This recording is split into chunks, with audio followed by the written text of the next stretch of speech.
दर्शकवृन्द दुर्गा प्रसाई आफै गाडी चलाएर अगाडि बढ्दै हुनुहुन्छ। निकै नै अप्रिय अवस्था देख्न सक्छौं हामी। यहाँ प्रहरीले अश्रु ग्यास चलाएको छ।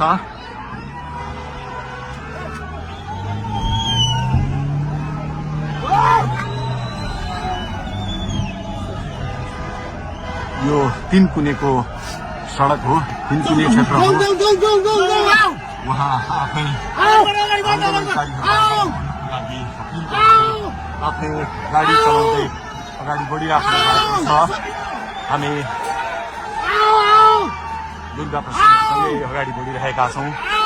यहाँ निकै ठुलो मात्रामा युवाहरूको उपस्थिति देख्न सकिन्छ। ठुलो मात्रामा युवाहरूको उपस्थिति, प्रहरीको बार तोडेर दुर्गा प्रसाई आफै अगाडि बढ्दै हुनुहुन्छ। प्रहरीलाई गाडीले पेलेर दुर्गा प्रसाई अगाडि बढ्दै हुनुहुन्छ।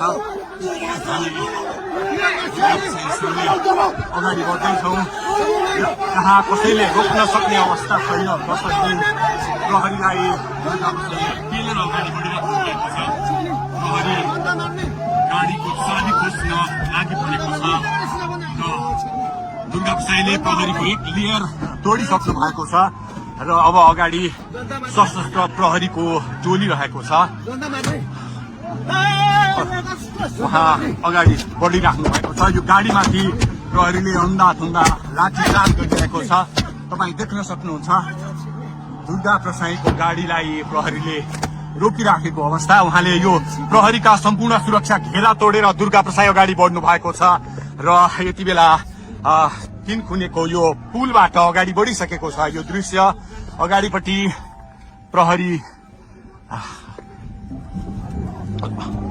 प्रहरीका यी घेरा तोडेर दुर्गा प्रसाई अगाडि बढिराख्नु भएको छ।